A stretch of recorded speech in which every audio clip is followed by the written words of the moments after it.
자, 이제는 다항식으로 파트가 넘어갔죠?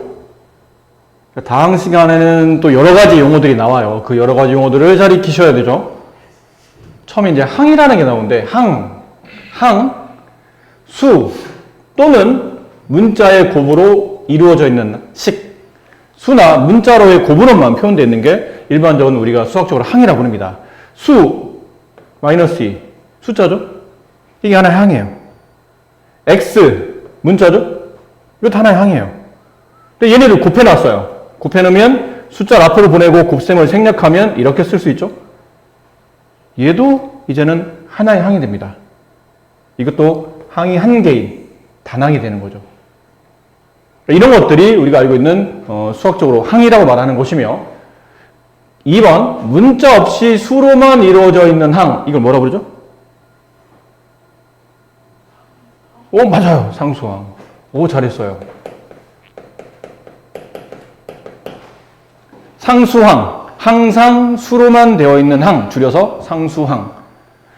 3번 수와 문자의 곱으로 이루어져 있는 항 중에 문자에 곱해진 수, 저번에 누가 얘기했던 것 같은데?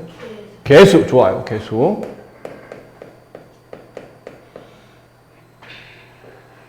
다항식, 여기다가 다항식 밑줄 치시고 여기다가 별표 칩시다. 여기 한 개라는 데다 별표 칩시다.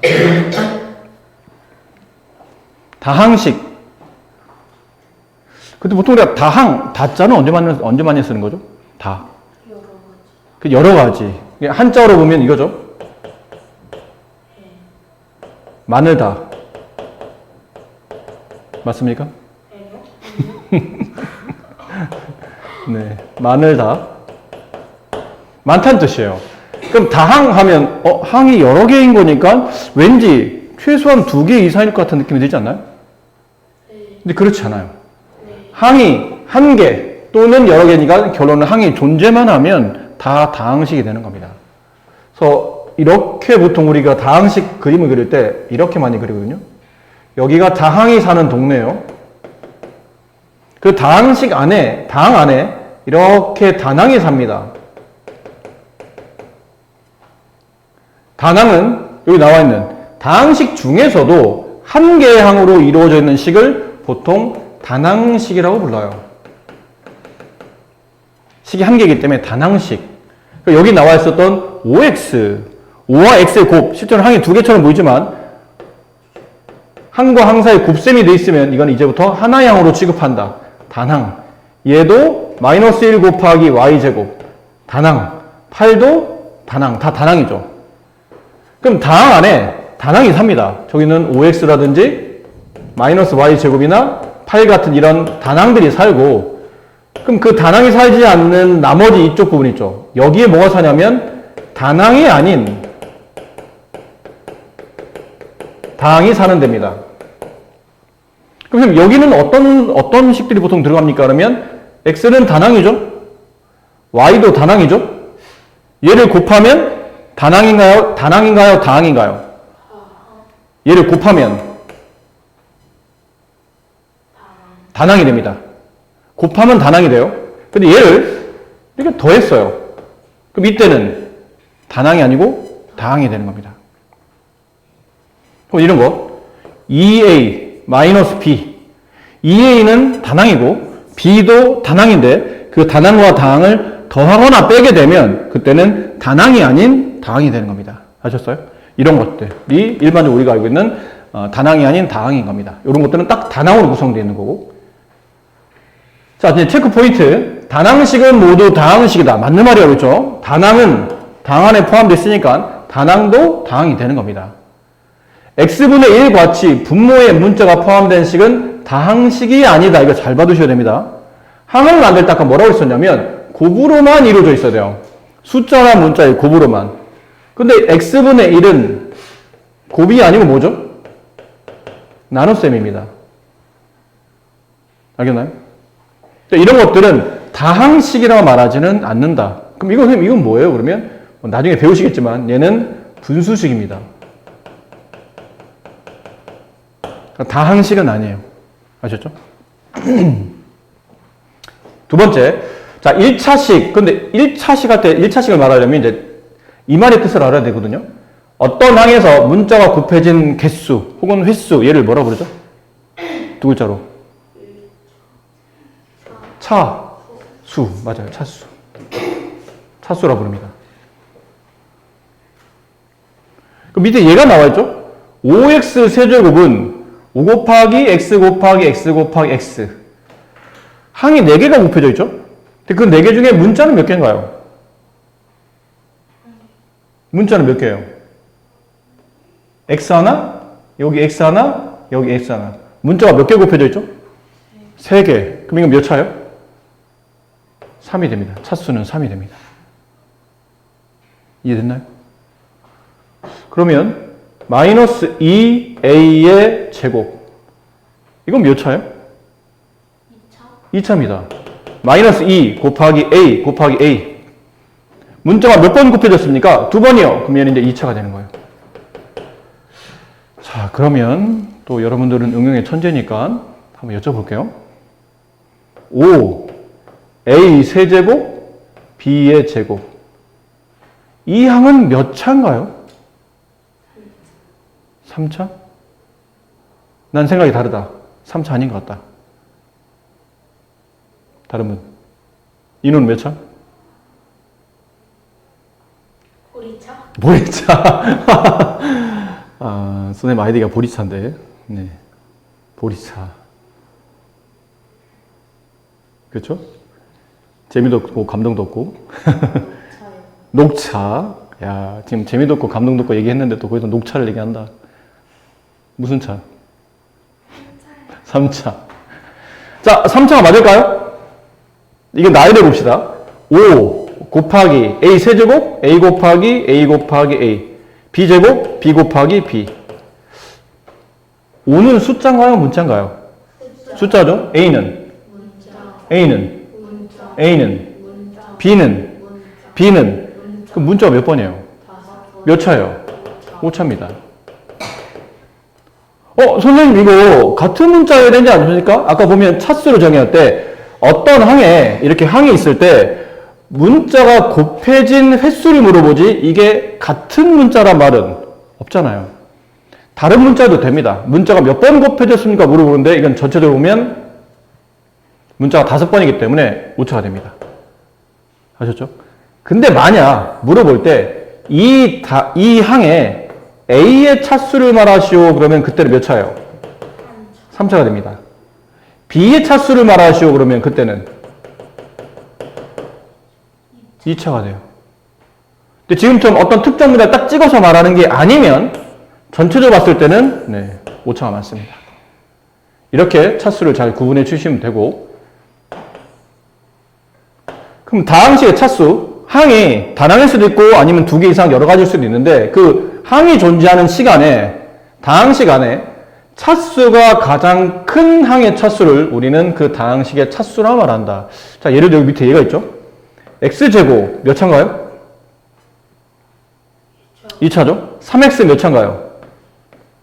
1차입니다. 1은 몇 차인가요? 차가 없죠? 네, 빵차. 0차. 그래서 이게 차수가 0인 항을 우리가 보통 아까 뭐라 불렀냐면 상수항이라고 불러요. 차수가 0인 항. 상수. 문자 없이 숫자만 있는 항. 그럼 이제 약간 이런 느낌이죠? 얘네들 막 쫄래쫄래 다녀요. 근데 얘네들 막 더하고 얘들 더해요. 그러면 이때부터는 단항이 아닌 다항이 되죠? 얘네들한테 물어봤어요. 야, 니네는 무슨 식이야? 그랬더니 저희는 수와 문자가 곱해져 있는 항으로 구성되어 있는 다항식입니다. 그래? 그럼 니네는 다항식이면 니네 차수가 정의되어야 되는데 니네는 몇 차 다항식이니? 니네 전체 식은 몇 차 다항식이야? 라고 물어본다면 이렇게 생각할 수도 있겠죠? 저 2차요. 전 1차요. 전 빵차요. 그럼 2차와 1차를 더했으니까 3차. 라고 말하는 게 맞을 것 같고 또 한편으로는 얘가 2차? 얘는 1차. 얘는 빵차? 여기 중에 차수가 제일 높은 게 2차죠. 그러니까 차수가 제일 높은 거에 맞춰서 이 다항식을 2차라고 말하는 게 맞는 것 같고, 어떤 게 맞는 건가요? 아니면 다른 어떤 설명이 맞나요? 3차 아닐까요? 3차 아닐까요?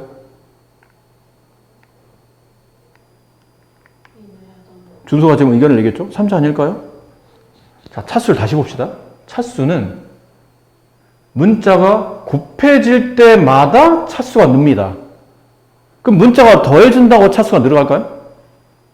그렇지는 않아요. 이 정의를 본다면 문자가 곱해질 때마다 차수가 하나씩 늘어가는 거지, 문자가 더해준다고 차수가 늘어가는 것 같지는 않아요.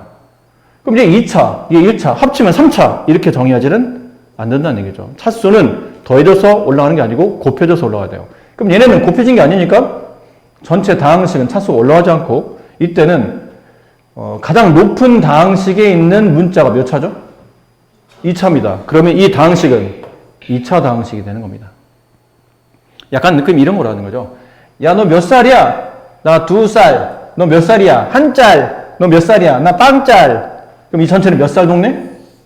이 집단은 전체 2살 집단을 본다 뜻이죠. 제일 형, 제일 오빠, 제일 누나, 제일 언니, 그 나이를 따라서 차수를 정의한다라고 생각하시면 돼요.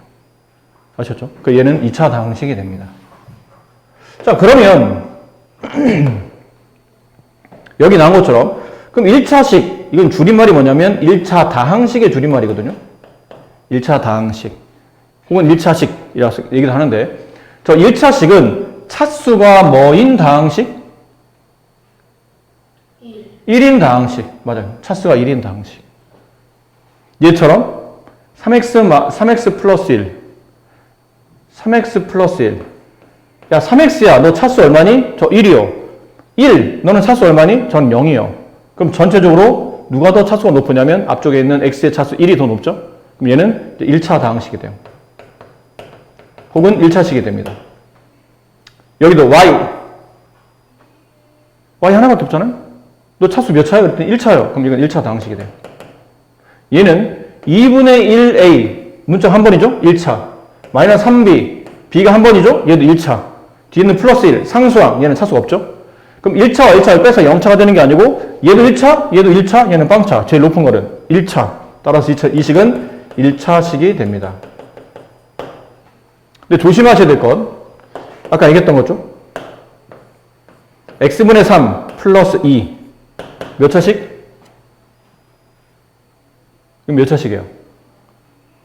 얘는 차수를 정의할 수가 없어요. 이유는 차수는 문자가 곱해졌을 때 곱해진 문자의 개수에 따라서 차수가 정의되는데, 얘는 x가 나눠졌기 때문에 나눠지게 되면 차수를 정의하지 않습니다. 그래서 아까 말했지만 얘는 다항식 자체가 아니니까 우리가 몇 차냐라고 물어보는 거는 다항식에서 묻는 거예요. 다항식이 아니면 차수를 말하는 거는 굉장히 신뢰된 질문이라는 얘기죠. 이거 사실 분수식이거든? 이 자체는 분수식이야. 분수식인데 분수식한테 너 몇 차야? 라는 거는 신뢰라는 얘기죠. 야, 몇 차를 물어본 거는 저기 다항식 동네 가서 얘기해. 우리는 다항식이 아닌데 왜 차수를 물어봐? 라고 얘기하는 거랑 마찬가지라는 얘기죠. 이런 느낌이에요. 미국 동네 가서 미국 사람들한테 한복 입어 보셨어요? 이런 말과 비슷한 거예요. 아니, 미국 사람들한테 한복에 대해서 왜 물어봐? 그럼 그 미국 사람은, 아니, 한복은 대한민국 사람들이 입는 거니까 대한민국 가서 물어보세요. 이런 거나 비슷한 질문이라는 얘기죠. 분수식한테 차수를 물어본다는 거는 잘못된 질문이에요. 얘는 분수식은 차수로 정의하지 않는다. 차수는 다항식에서만, 문자가 곱해져 있는 다항식에서만 차수를 정의한다라고 생각하시면 될 것 같습니다. 자, 그러면 10번만 빨리 해볼까요? 확인 10번. 다음 중 1차식인 거는 동그라미, 1차식이 아닌 거는 x라시오. 1번. 10은 1차식인가요? 아니죠. 저건 상수항입니다. 문자 안 곱해져 있는 상수항. 1차식이 아니에요. x. 2번. 5의 x예요. 5. 3번. x. 4번. 자, 맨 앞에 있는 1은 몇 차죠? 0차. 뒤에는 x는 1차. 뒤에는 마이너스 2x 제곱은 2차. 그럼 이거 몇 차식이에요? 2차식. 그러니까 틀렸죠. 우리는 1차식만 고르는 거잖아요. 2차식이요? 네, 1차식 고르는 거예요. 그래서 4번은 2차식이라 틀렸다. 는 표현이었고,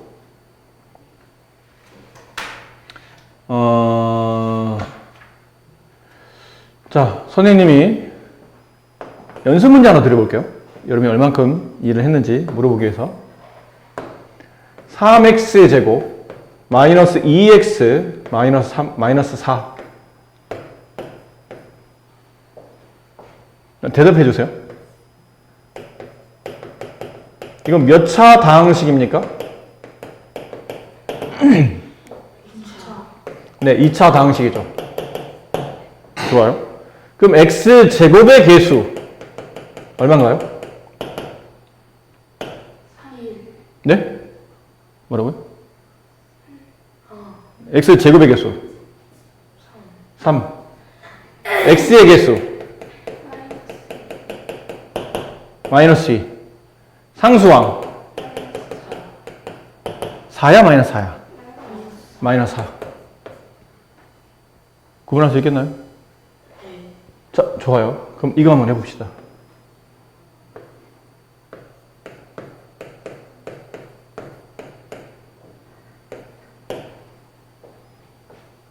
이거는 여러분이 답을 하나씩 몇 차식인지와 x제곱의 개수, x의 개수, 상수항, 그 항의 종류는 어떻게 구성되어 있는지. 시간은 1분 드릴 테니까 한번 해보세요. 자, 해봅시다. 몇 차식입니까? 2차식. x제곱의 개수 4. 난 다른 답이다. 3분의 4. 난 또 다른 답이다. 좋아요. x의 개수 마이너스 2. 난 다른 답이다. 마이너스 6. 상수항.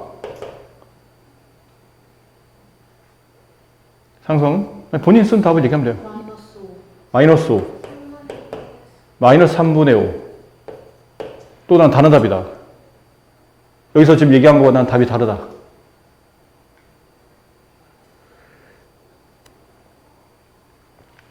자, 이제 해봅시다. 이 식이 만약 3이 없었어요. 이렇게 돼 있었다고 칩시다. 지금 좀 이렇게 뭐 몇 차식인지 x제곱이나 x나 상수항을 골라내려면 사실 항을 구분하는 게 제일 좋거든요. 그럼 항을 구분하려면 처음에서 쭉 지나가다가 숫자, 문자 붙으면 이건 하나의 항이라고 그랬죠. 그러다가 어떤 항을 지나가면서 그 항 뒤에 더하기 빼기가 보일 것 같으면 이렇게 끊어주면 돼요. 그 앞에서. 그럼 마이너스 6x 가다가 또 뒤에 보면 더하기 빼기 보이죠? 그럼 또 끊어주시면 돼요. 이렇게. 그럼 항이 나타나요. 4x 세제곱, 그 다음 마이너스 6x 마이너스 5. 항의 종류 이렇게 세 종류입니다. 그러면 얘는 x 제곱이었어요. 미안합니다. x제곱. x제곱 개수는 4. x 개수는 마이너스 6. 상수항은 마이너스 5. 이렇게 구분해주면 되는데 얘는 이제 문제가 분모에 3이 있다 보니까 이거는 어떻게 끊어야 되지? 아까처럼 끊으시면 돼요. 끊고 그래서 항의 종류는 4x제곱 마이너스 6x 마이너스를 끊는데 그 항 밑에다 이제 각각 뭐 쓰시면 되죠? 3 쓰시면 됩니다. 이렇게. 그럼 왜 그렇습니까? 그러면 실제로 이 식은 이렇게 3개 항이 덧셈된 거예요. 이렇게 3개 항이 덧셈되다 보니까 분모가 3으로 통분되고 분자끼리 덧셈하다 보면 딱 이런 모양이 나오거든요. 이해되실까요? 그래서 식이 이건 분수식은 아닙니다. 분수식은 분모에 문자가 있을 때 분수식인 거고 얘는 그냥 표현 자체가 분수로 표현되어 있는 다항식이죠. 이렇게 분수로 표현되어 있는 다항식은 일단 분자를 끊으세요. 분자를 끊은 데다 그 분자 밑에다 각각 전부 다 분모를 갖다 하나씩 다 쓰시면 됩니다. 그럼 항의 종류는 3분의 4 x제곱 마이너스 3분의 항의 종류는 마이너스 3분의 6 x x를 분자에 올려대고 옆에 내려도 된다고 그랬죠? 지금은 분자 분모를 구분하는 것보다는 개수를 찾기 편하려면 문자를 살짝 옆으로 내려놓는 게 낫습니다. 다음에 마이너스 5 밑에다가 이렇게 3 쓰시면 돼요. 자, 이렇게 항의 종류 쓰고 나면 그 다음에 문자의 차수는 얘가 가장 높기 때문에 이제 2차가 되는 게 맞고 x제곱 개수는 x제곱 앞에 곱해져 있는 숫자는 3분의 4고요. x 앞에 곱해져 있는 숫자는 마이너스 3분의 6이에요. 그럼 마이너스 3분의 6이니까 마이너스 3분의 6을 약분하면 얼마죠? 마이너스 2가 맞는 겁니다. 상수항은 3분의 마이너스 5. 네, 이게 맞는 거예요. 그러니까 이렇게 답을 말하신 분이면 네, 답을 잘 말하신 겁니다. 아시겠죠? 네. 자, 이렇게 다항식에 대한 의미를 좀 파악을 좀 해봤고요. 다음은 1차식의 수와 곱셈과 나눗셈, 이제 본격적인 연산이 시작되죠. 앞에서 수를 계산할 때도 네, 그랬지만 지금부터는 뭐 하셔야 되냐면요. 네, 그 문자식 특히 곱하거나 나누거나 네, 뒤로 한번 또 더하거나 빼거나 있는데 일단은 곱하기 나누기를 먼저 배웁니다. 1번 수와 단항식과 수를 서로 곱할 때는 수끼리 곱한 후 수를 무엇 앞에 쓴다? 문자 앞에 쓴다. 여기 얘가 있죠? 2x 곱하기 7. 자, 이렇게 단항과 수를 곱했을 때는 수는 수끼리 계산을 하고 그 계산한 숫자는 문자 앞에다 이렇게 쓰시면 된다라는 거죠. 이게 왜 이렇습니까? 그러면 실제로 이 시간은 이렇게 되어 있기 때문에요. 2x는 2 곱하기 x 곱하기 7 이걸 줄여 써는 거죠. 맞나요? 2 곱하기 x 곱하기 7. 거기서 이제 2 곱하기 x를 2x로 줄여 쓴 겁니다. 자, 그리고 보니까 곱셈은 교환이 성립하죠. 2 곱하기 7 곱하기 x라고 써도 되고 27, 14 곱하기 x고 곱셈을 생략하게 되면 14x 이런 순으로 가는데 이걸 일일이 계산하기는 귀찮다 보니까 어차피 얘를 보면 얘를 떠올리는 거죠. 얘를 떠올리니까 숫자끼리 곱한 다음에 그냥 문자를 붙이면 되는구나 라고 생각을 하셔라 라는 겁니다. 2번 단항식 나누기 수. 이거는 나누는 수에 나를 곱한다. 나가 뭐예요? 나누는 수에 나누기를 곱하기로 바꾼 다음에 역수를 곱한다는 뜻이에요. 이거 18x 나누기 3. 자, 근데 얘는 실제로는 책은 이렇게 설명하고 있는데 실제로는 직접 나누는 게 제일 쉽습니다. 18을 3으로 나눌 수 있나요? 나눌 수 있죠. 나누면 얼마예요? 6. 그럼 6에다 이제 뭐 붙이면 돼요? 이게 제일 쉽습니다. 수끼리 직접 나눗셈 되면 나눗셈 하시면 돼요. 아니면 이렇게 쓰셔도 되고요. 18x 나누기 3을 나누기 뒤에 있는 게 분모, 나누기 앞에 있는 게 분자. 약분하게 되면 6x. 약분되면 1. 여기 약분되면 6. 1분의 6x. 그냥 6x라 쓰죠. 근데 이제 책에서 말한 거는 이 내용이에요. 저렇게 할 수도 있는데 18x 나누기 3 할 때 저 나누기 3을 곱하기 역수를 계산한다. 약분하면 1, 약분하면 6. 6x에 1을 곱했으니까 정답은 6x가 된다. 이렇다는 거죠. 근데 사실 직접 나눗셈 되면 직접 나눗셈이 제일 낫고요. 나눗셈으로 표현하는 게 편하면 나눗셈 표현해도 괜찮습니다. 아니면 그게 안 된다면 곱하기 역수를 바꿔서 처리한다라고 생각하시자는 얘기죠. 두 번째, 1차식과 수의 곱셈 나눗셈. 수와 1차식과 수를 곱할 때는 무엇을 이용하여 1차식 각항의 수를 곱한다. 자, 이건 직접 보여드릴게요. 여기 밑에 얘가 있잖아요.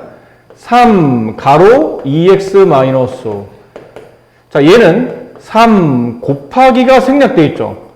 숫자와 가로 사이에는 곱하기가 생략되어 있어요. 그럼 실제로 2x에서 5를 빼야 되는데 이게 지금 x가 얼마인지 몰라서 뺄셈이 성립하지 않죠? 이거 얼마인지 알아야 뺄 거 아닙니까? 계산이 안 되니까 이 가로를 풀어줍니다. 이 가로 안에 계산이 안 되니까 가로를 풀어서 계산하려고 하다 보니까 무슨 법칙이 적용되죠?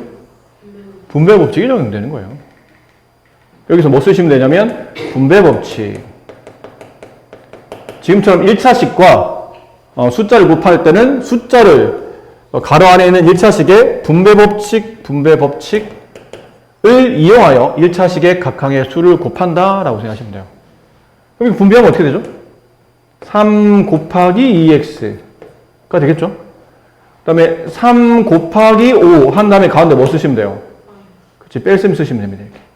그럼 계산하다 보니까 얘는 6x, 얘는 15 뺀다. 여기서 큰 실수하는 게 보통 우리 이런 실수 많이 하죠? 6x 더하기 1 그럼 대부분 다 7x라고 쓰는 친구들이 많아요. 이렇게 쓰면 되나 안 되나요? 이렇게 쓰면 안 되죠? 좀 이따 배우겠지만 얘네 둘은 동류항이 아니죠. 동류항이 아니기 때문에 동류항이 아니면 덧셈 뺄셈 성립하지 않고 얘도 동류항이 아니니까 그냥 여기까지가 정답이에요. 더 이상 붙여서 계산하지는 않습니다. 자, 이번에 2번 1차식 나누기. 근데 1차식 곱하기 숫자를 했으니까 이번엔 1차식 나누기 수를 해볼 텐데 1차식 나누기 수를 계산할 때는 무엇을 이용하여 1차식의 각 항에 나누는 수에 무엇을 곱한다. 이거 아까 다 썼었죠? 무슨 법칙 중에서? 네, 분배 법칙을 이용해서. 나도 아까 썼었죠? 나와 답이 뭐였냐면 역수였네요. 각 항에 그 나눈 수의 역수를 곱해서 계산한다. 여기 얘가 있다. 이 얘를 보자. 4x-6 나누기 2. 근데 사실 얘도 한번 잘 보실까요? 나누기 2를 계산하기 전에 실제로는 가로하는 먼저 계산하는 게 맞겠죠. 계산 순서는. 근데 4x에서 6을 뺄 수가 없어요. x가 얼마인지 몰라서 빼기가 성립하지 않는 겁니다. 그럼 빼기가 성립하지 않으니까 우리는 가로하는 계산할 게 없는데? 그럼 가로 바깥에 뒤에 있던 나누기 2가 그래? 그럼 내가 먼저 계산할게. 근데 나눠주려고 하다 보니까 항이 몇 개죠? 항이 몇 개요? 4x와 마이너스 6이라는 항이 2개죠. 따라서 나눠줄 때 하나만 나누면 뒤에 있는 애가 삐지잖아. 그래서 공평하게 나누어주는 법칙, 이게 분배 법칙이에요. 그럼 나누죠? 4x 나누기 2, 6 나누기 2, 가운데는 뺄셈. 근데 아까 배웠잖아요? 4를 2로 나눌 수 있잖아요. 나누면 얼마인가요? 2. 문자는 그냥 붙여 쓰시면 돼요. 빼기 6 나누기 2. 자, 여기 보신 것처럼 얘도 그래요. 곱셈도 그랬지만 곱셈에서 아까 위에서 배운 것처럼 다항식과 수를 나눗셈 할 때도 배웠지만 나눗셈 할 때 숫자를 잘 보니까 직접 나눗셈이 돼. 직접 나눗셈 하시면 되면 직접 나눗셈 하는 게 편합니다. 4x 2로 나눠지잖아? 4가 2로 나눠지니까 6도 2로 나눠지죠? 맞니? 준서? 네. 맞아요? 그럼 직접 나눗셈이 되면 직접 나눗셈 하는 게 유리한 겁니다. 괜히 뭐 이게 역수로 바꾸거나 이럴 필요 없어요. 그냥 이렇게 직접 다 배수들인데 다 4나 6이 다 2의 배수네? 그럼 직접 나눗셈 하지 뭐 라고 생각하시면 되고, 근데 내 책에서 말하는 거는 매번 그렇게 직접 배수가 성립하진 않으니까 이걸 어떻게 하자고요? 나누기 뒤에 있는 수를 곱셈으로 바꾼 다음에 그 수의 역수를 앞에 배운 것처럼 곱셈을 이렇게 하나씩 분배하는 겁니다. 그래서 4x에다가 2분의 1을 붙이고 6에다가 곱하기 2분의 1을 붙인 다음에 가운데 뺄셈. 약분하면 여기 2가 남고 답은 2x 빼기 약분하면 3이 남아서 이렇게 쓰자 라고 하는 거예요. 네. 대신에 직접 나눗셈 되면 직접 나눗셈 하는 게 낫다. 안 되면 곱하기 역수로 바꿔서 분배 법칙 이용한다 라고 생각하시자는 얘기죠. 아셨습니까? 네. 네. 이런 것들 1차식의 음수를 곱하면 1차식 각항의 부가 반대로 바뀐다. 이건 약간 팁인데 이거 나와있죠? 마이너스 2 가로에 생략되는 곱셈이죠? x-3 그럼 마이너스 2를 여기다 분배해요. 분배하다 보면 x에 마이너스가 곱해지고 이렇게 분배하다 보면 마이너스 3에 마이너스를 곱하면 플러스가 되고 2, 3은 6이 되죠. 그럼 쓰다 보니까 안에 있는 항들, 여기 바깥에 나온 답들은 원래 안에 있었던 항들의 다 부가 반대로 바뀐다는 얘기예요. x는 원래 플러스인데 마이너스로, 3은 마이너스인데 부가 플러스로. 이유는 곱했던 숫자의 음수다 보니까 그 음수가 뒤에 있는 항의 부호를 반대로 바꾼다라는 얘기를 하는 거고, 이거보다 훨씬 더 실질적으로 많이 쓰이는 것들이 이제 이런 거예요. 마이너스 3x 마이너스 5. 담을 계산하시오. 그러면 이거 생각하는 게 나름인데 마이너스 1 여기는 지금 1이 생략돼 있고 곱셈 3x 마이너스 5 이렇게 생략이 돼 있다는 뜻이죠. 생략돼 있는 거를 이제 생략한 거를 다시 원래대로 돌려놓고 이제 분배하는 겁니다. 이렇게 곱하다 보면 음수와 양수를 곱하면 음수가 되고 1은 곱해도 이 숫자의 절대값이 바뀌지 않으니까 놔두고 문자 쓰고, 마이너스에 플러스를 곱하면 마이너스에 마이너스 곱하면 플러스가 되고 1과 5를 곱하면 이 숫자의 절대값이 똑같이 써지는 거죠. 됐어요? 자, 이제부터 배우셔야 됩니다. 뭘 배우냐면 선생님 제가 답을 보니까 괄호 앞에 아무것도 없이 마이너스만 붙어 있을 때는 이 마이너스가 분배돼서 가로가 풀리면서 그 풀린 결과는 안에 있는 항을 고스란히 갖다 쓰되 뭐만 반대로 쓴 거죠? 부호만 반대로 쓴 겁니다. 이게 규칙이에요. 가로 바깥에 숫자 없이 마이너스만 붙어있을 때는 안에 있는 항을 끄집어낼 때 마이너스를 붙여주면 되는구나 라는 규칙이라는 거죠. 무슨 말씀인지 이해됐습니까? 네. 그럼 이런 거죠. 마이너스 4분의 1 x제곱 마이너스 5분의 1 x 플러스 7 다음 식을 간단히 처리해서 가로를 푸시오. 그러면 답은 뭐라는 얘기예요? 4분의 1 가로 앞에 아무것도 없이 마이너스만 붙였잖아. 그럼 가로 안에 있는 항을 그대로 끄집어낼 때 부호만 반대로 쓰면 된다는 얘기예요. 4분의 1 x제곱 플러스 5분의 1 x 마이너스 7 이렇게 쓰시면 된다는 얘기죠. 아셨습니까? 네, 이것도 하나의 팁이니까 잘 기억해 두시기 바라고요. 자, 그럼 연산 하나 좀 해봤으면 좋겠는데 그렇게 많이 어렵지는 않아서 네. 여기 5-3번 있죠? 이 5문제 지금 한번 해볼까요? 순서대로 인호 답 이거 얼마인가요? 마이너스 6x 플러스 2. 다른 분들 동의하세요? 네, 동의. 2번은 준서. 6x 마이너스 2. 다른 분들 동의하세요? 동의. 3번은 유나. 마이너스 6x 다른 분 동의하세요? 네. 동의. 그럼 문제 한 번씩 다 해봤는데 4번은 자신 있으시면 나 이거 무조건 맞았다. 아무나. 준서 지금 눈빛이 굉장히 자신 있어. 왜요? 준서 답 뭐예요? 네가 쓴 답 뭐예요? 저 이거는 그 암산으로 해가지고 암산으로? 써놨어요. 답 마이너스 3분의 2. 잠깐만요. 네, 잠깐만요. 근데 너 신입생 상담할 때 얘기했는데 암산하지 말라고? 네. 벌써 틀렸잖아요. 마이너스 6. 마이너스 6. 끝? 아니요. 네. 플러스 문제는 어디 갔죠? x. x 플러스 3. 3. 다른 분 동의? 네. 동의. 근데 준서는 앞으로 이제 암산하지 말고 칙 써야 된다. 네. 근데 내가 저번에 한번 얘기했었죠? 며칠 전에? 보강할 때? 네. 이제는 식 안 써있고 그러면 다시 과제를 다시 풀게 할 거고, 식도 막 엉망으로 여기저기 끄적 해놓으면 다시 지고 다시 풀게 할 겁니다. 아시죠? 5번. 그 5번 자신 있으신 분. 표정 좋아. 인호. 답 뭐예요? 마이너스 6x 플러스 2. 동의? 네, 맞습니다. 잘하셨어요. 자, 이제 덧셈 뺄셈. 이제 그러니까 덧셈 뺄셈까지 하면 이제 혼합계산이라 이제 이 단원까지만 하면, 다 이제 끝났어요. 이쪽 단원도.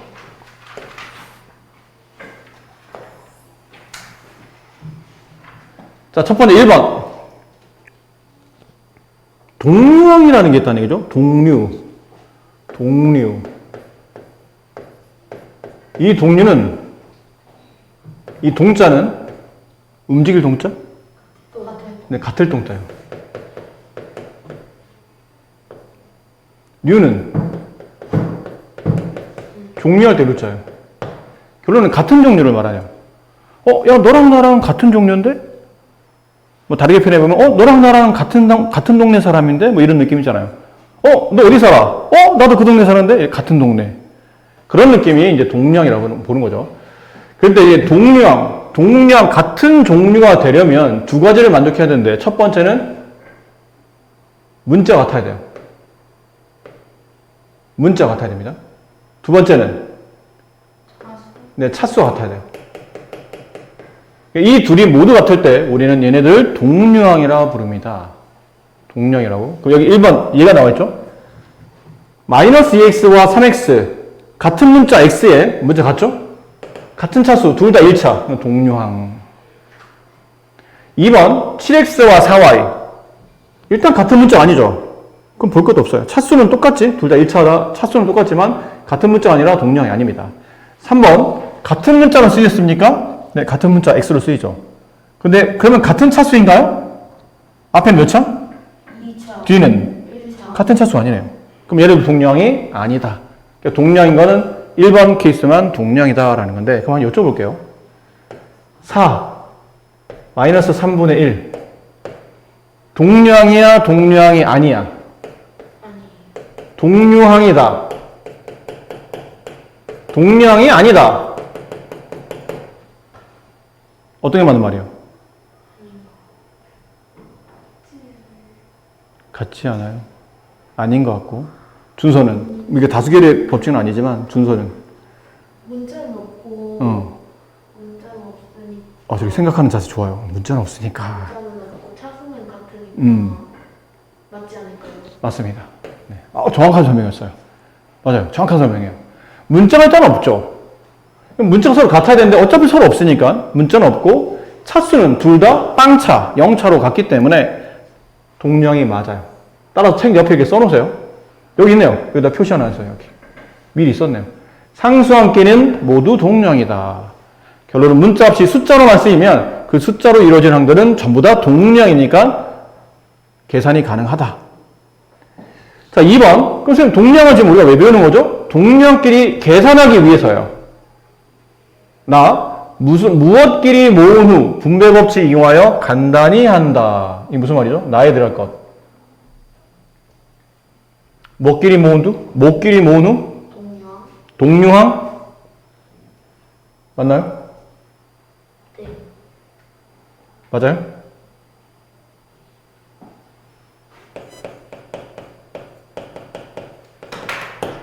동류항끼리 모은 후 분배 법칙 이용하여 간단히 계산한다. 무슨 말인지 모르겠는데, 선생님? 저 얘가 있죠? 3x 동량끼리 모은다는 건 알겠는데 분배 법칙은 뭐죠? 동량 계산하는데 웬 분배 법칙? 자, 보세요. 동량끼리 모아봅시다. 3x랑 동량이 이 시간에 어디 있나요? 플러스 4x가 동량이죠. 같은 문자, 같은 차수니까. 그럼 3x와 4x라는 동량끼리 모아주고 이건 교환 법칙 쓰면 되겠죠. 덧셈이니까 좌우 위치를 바꾸면 마이너스 2 플러스 5가 될 거예요. 그런 다음에 분배 법칙. 분배 법칙 다 분배됐는데? 나눠주는 것도 분배 법칙이지만 다시 돌려놓는 것도 분배 법칙이라고 그러지 않았나요? 여기는 3x는 3 곱하기 x예요. 4x는 4 곱하기 x고 이렇게 되어 있는 식이잖아요? 선생님 여기 x가 곱해졌는데요? 얘도 x가 곱해졌네요? 왜 x가 두 군데 곱해져 있죠? 두 군데 분배됐기 때문이에요. 그럼 이 가로에다가 곱하기 x를 분배했던 공통된 수나 문자를 바깥으로 빼내시고 가로 안에다가 이렇게 쓰시죠. 이렇게 하는 거예요. 이제 계산 마무리하는 겁니다. 3 더하기 4, 7x 플러스 3. 기존에 여러분들이 이걸 계산을 못하는 학생은 거의 없을 겁니다. 다 한 번씩 공부하셨던 부분이라 못하진 않겠지만 실제로 이 동량 처리할 때 분배 법칙이라는 게 이런 군데에서 쓰이고 있다는 거를 사실은 여러분이 잘 인식을 못하고 그냥 계산 그동안 당연히 뭐 그렇게 되는 거 아니야 라고 싶었지만 실제로는 이렇게. 이게 나중에 왜 중요하냐면 이런 거 할 때 굉장히 학생들이 많이 헷갈려 해요.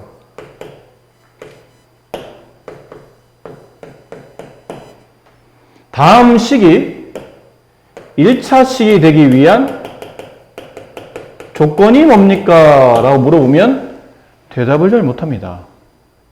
다음 식이 1차 식이 되기 위한 조건이 뭘까요?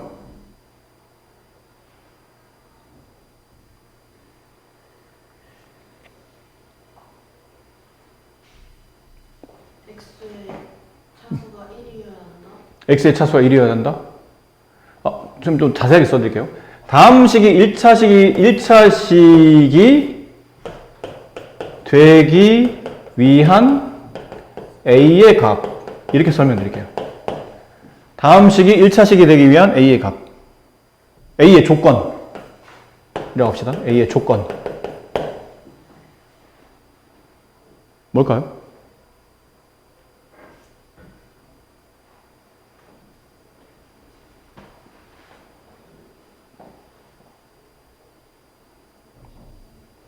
좀 전에 우리가 배운 대로 합시다. 배운 대로. 선생님, 여기랑 여기가 왠지 같은 문자 곱해져 있는 동량 처리, 동량인 것 같습니다. a 곱하기 x 빼기 3 곱하기 x 그 다음에 마이너스 2 플러스 1 됐나요? 실제로는 이렇게 처음에는 눈에 이렇게 보이죠? ax 마이너스 3x 이렇게 보여요.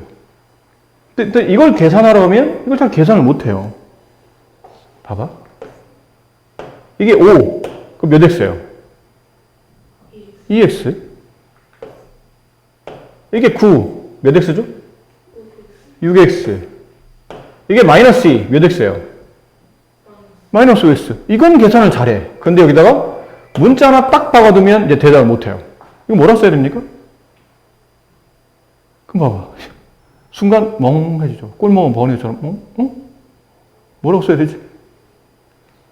이때 아까 말했던 여기는 두 개항에서는 무슨 법칙이 쓰인다고? 분배 법칙이 쓰인다고.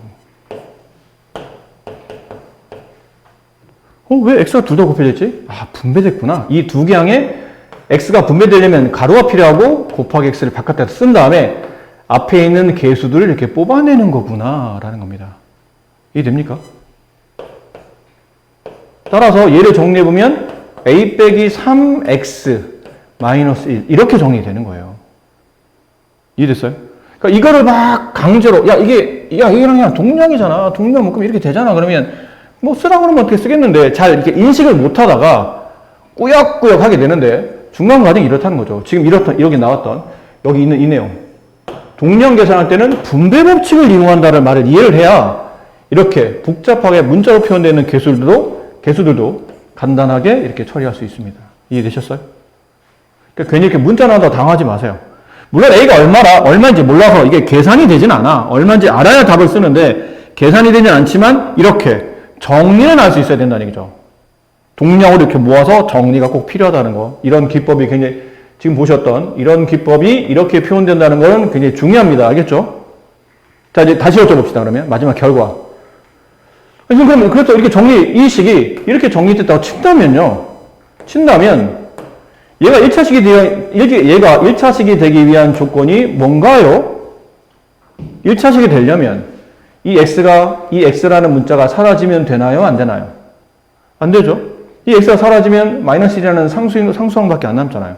그럼 1차식이 아니겠죠? 그럼 이 x가 안 사라지려면 여기 a에 보세요. 보기를 줘볼까요? a에 올 수 있는 숫자 1, 2, 3, 4, 5. 쉬운 예를 들었어요. a에 1 집어넣어봐. 몇 x가 되죠? 마이너스 2x. 1차 맞나요? 네. 2 집어넣었어요. 2 빼기 3. 마이너스 1. 근데 문자 앞에 1은 생략해야 된다고 했으니까 마이너스 x 마이너스 1. 1차식 맞나요?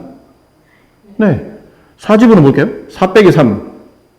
1. 1x는 그냥 x. x 빼기 1. 1차식 맞나요? 맞죠?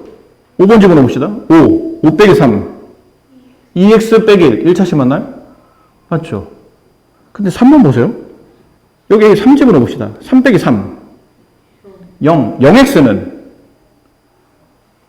0 곱하기 x.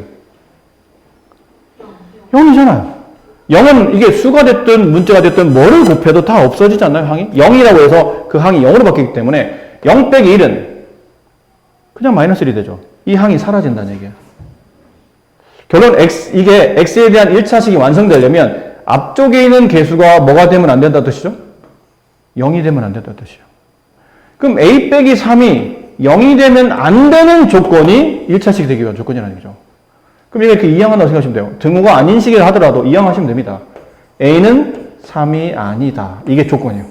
a가 3이 아닌 숫자가 오면 a가 3이 아닐 때 이 식은 1차 다항식이 된다. 아셨습니까? 정답을 쓰시고 그러면 a가 3이 아닌 수 이렇게 쓰시면 돼요. 알겠습니까? 네.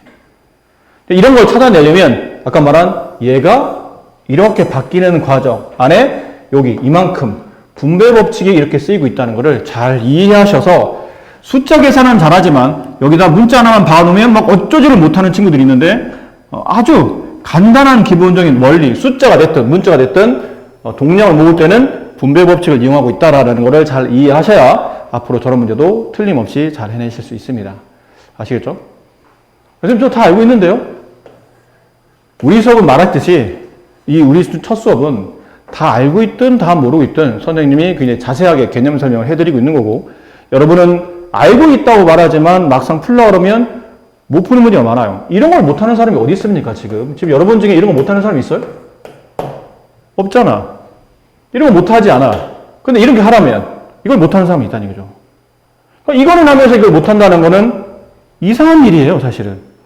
같은 종류의 계산법인데 숫자일 때는 금방 계산 잘하다가 문자만 박아놓으면 뭐 어쩌지를 못하는 친구들이 있는데, 이게 흔히 말하는 계산은 할 수 있지만 개념은 이해를 못하는 학생의 가장 일반적인 모양이에요.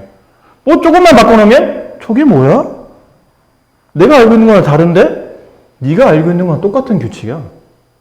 근데 개념이 확실치 않다 보니까 이런 걸 못하는 겁니다.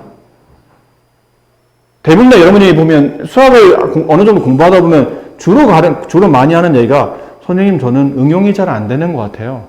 저는 응용력이 떨어지나 봐요.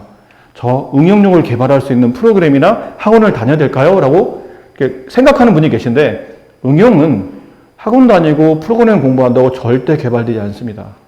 혹시 앞으로 여러분들이 창의력을 개발해주는 학원, 그러면 거기는 사기꾼이야. 창의력은 다닌다고 개발되지 않아.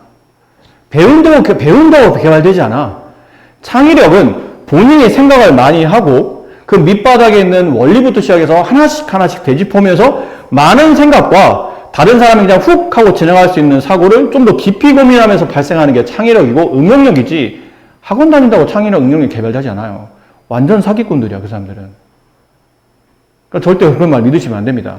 혹시 여러분들도 선생님 저는 응용이 잘 안 됩니다 라는 얘기는 자기 스스로가 저는 개념 공부를 확실히 밑바닥부터 쭉 제대로 공부한 사람은 아니에요 라는 것을 대답하는 것과 별반 차이 없는 거예요.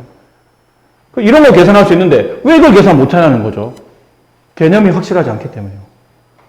여러분은 우리가 배우는 이 수업은 가끔 여러분들이 선생님이랑 지금 거의 한 달 가까이 수업하면서 느낀 것도 있을 텐데, 선생님 가끔 아는 거를 굉장히 자세하거나 우리가 모르는 것처럼 설명하실 때도 있을 것 같고, 중단원 연습 문제 중에 사실 한 20문제 풀면 나 20문제 중에 한 15문제나 16문제 정도는 확실히 설명 안 들어도 되는데, 선생님이 꼼꼼히 다 설명하고 계셔.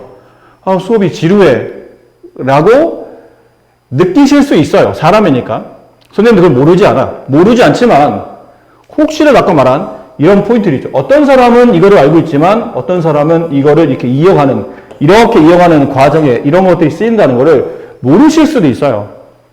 근데 선생님 점쟁이 아니라고 했잖아. 다 눈빛만 보면 이건 아나 보다. 그럼 설명 안 해도 되겠지. 내가 확신 있으면 설명 안 해도 됩니다. 근데 이 중에 단 한 명이라도 이거에 대한 제대로 이해를 못하고 있으면 선생님은 설명하는 게 맞다는 얘기예요. 그래서 가끔 내가 아는 내용을 선생님 자세히 설명하시네. 그러면 수업이 지루하다 생각하지 마시고 다시 한번 선생님 저렇게 중요하게 말씀하시는 이유는 그게 저만큼의 어떤 유의미한 이유가 있을 테니까 조금만 더 집중해서 잘 들어보자. 내가 알지만 듣다 보면 혹시 내가 몰랐던 것도 추가로도 알 수도 있는 거니까 그렇게 수업에 좀 더 집중을 그런 방식으로 하시는 게 좋을 것 같아요. 아셨죠? 네.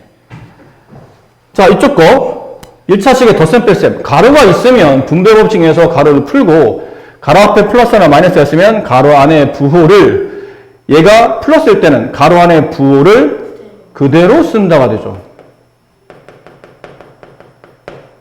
가로 안에 부호를 마이너스였으면 반대로 쓴다. 일단 부호만 놓고 따지면 그렇다는 얘기예요. 부호만 놓고 따지면. 2번 낫끼리는 모아서 계산한다. 아까 나 있었죠? 동량끼리는 같은 동네 애들이니까 걔네 모아서 계산해라. 여기 이제 얘가 나옵니다. 지금 위에 설명했던 거에 대한 이해. 다시 한번 써드릴게요. 2x 플러스 3. 2x 플러스 3은 2 곱하기 x 플러스 3. 마이너스 1 곱하기 3x 마이너스 5. 자, 이렇게 되는 식으로 줄여 쓴 겁니다. 그런 다음에 보니까 이제 계산을 해야 되는데 여기서 이제 x가 불러요. 야, 우리 동네 친구. 근데 3x가 야, 친구, 나 여기 있어. 야, 우리 만나야 되는데 야, 우리 가로로 나가지 못하게 막아놨어. 어떻게 하지? 자, 우리 가로 풀고 나가자. 그럴까? 가로를 풀 때 분배 법칙. 2x 분배 법칙. 플러스와 마이너스를 계산. 이게 분배 법칙, 이게 항을 계산할 때 잊지 마세요. 여기다 써놓으세요. 1차식의 덧셈 뺄셈 할 때 제일 중요한 거는 순서가 부호를 먼저 계산하셔야 됩니다. 그리고는 숫자를 계산하시는 겁니다. 그 다음은 문자를 계산하시는 겁니다. 이 순서대로 하셔야 됩니다. 부호, 숫자, 문자. 그래야 계산법에서 틀리지 않습니다. 첫 번째 여기 EX 계산할 때 사실은 선생님이 너무 쉬워서 생각했지만 실제로는 끊어졌는데 자, 이걸 분배할 때 순서는 항상 이거대로 순서를 기억하셔야 돼요. 부호, 숫자, 문자. 플러스, 부호가 안 보이면 플러스가 생략되어 있는 거죠. 플러스와 플러스를 곱하면 플러스가 되는데 맨 앞에 제1항에는 부호 플러스를 생략해도 괜찮다고 배웠죠. 2항부터는 생략하면 안 됩니다. 근데 제일 첫 번째 항에는 부호와 플러스일 때는 생략해도 괜찮습니다.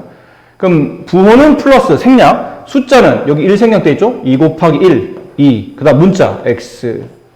다음 분배할 때 부호 플러스 두 번째 항부터는 부호 생략하면 안 된다고 그랬죠. 숫자 2, 3은 6, 문자는 없어요. 여기 분배할 때 이렇게 마이너스를 분배하죠. 부호 마이너스 숫자 1 곱하기 3, 3, 문자 x.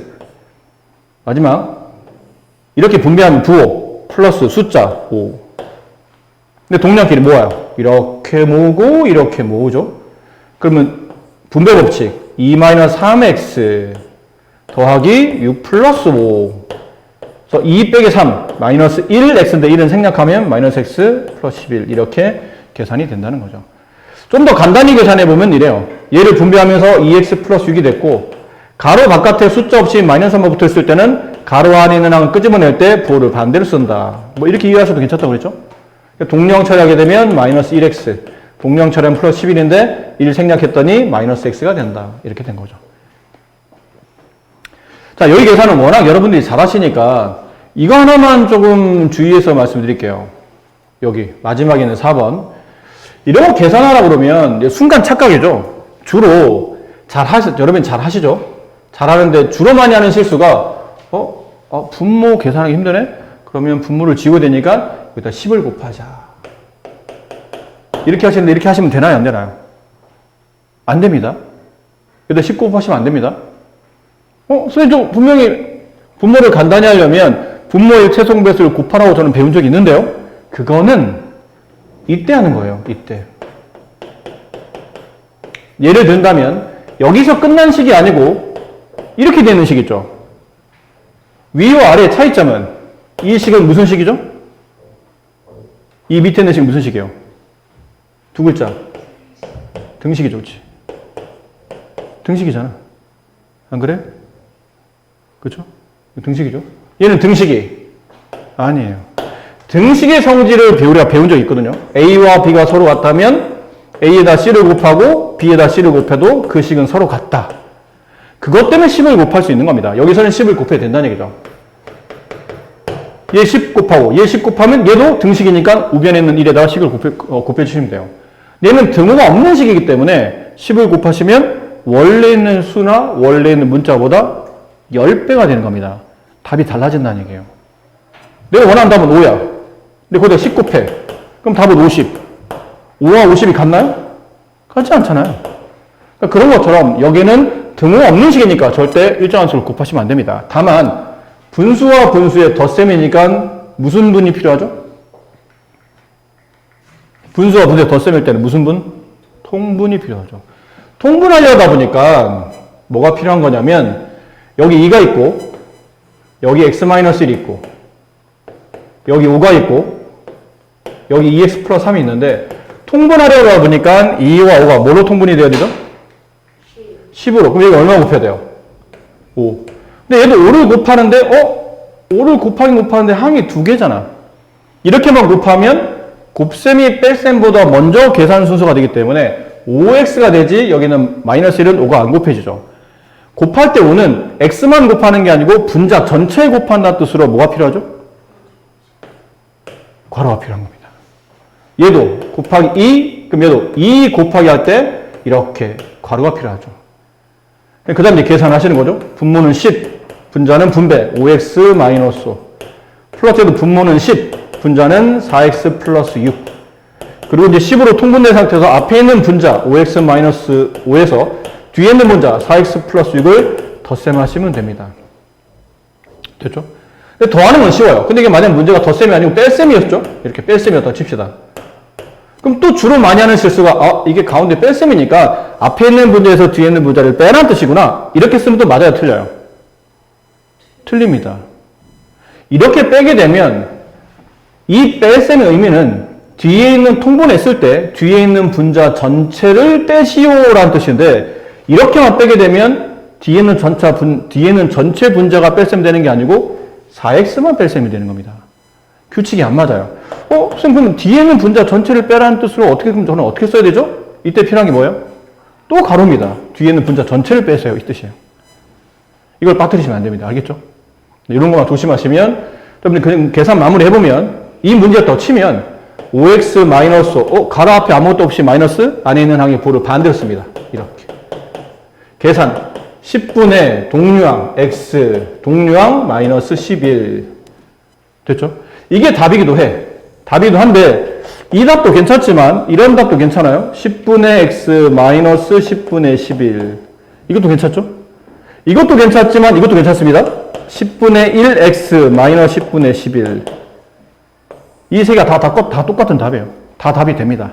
얘는 완벽하게 분모와 분자를 하나씩 정리한 제일 간단하게 보이는 식이고, 얘는 x가 있는 항과 상수항을 분리한 형태가 되는 거고, 얘는 그냥 분리한 것도 아니고 개수와 상수가 완벽하게 구분되게 써놨기 때문에 가장 바람직한, 여기 중에서 셋 다 답인데 가장 좋아 보이는 답은 항상 얘나가 더 좋은 답입니다. 사실 얘는 완벽히 간단하게 분모 분자를 구분한 식이고, 얘는 구분뿐 한 것뿐 아니라 분모 분자를 구분한 게 아니고 항과 항을 구분한 것뿐 아니라 개수까지 완벽히 이렇게 개수나 상수까지 분리가 되어 있기 때문에 보기가 그만큼 편한 거죠. 구분하기가 편한 거예요.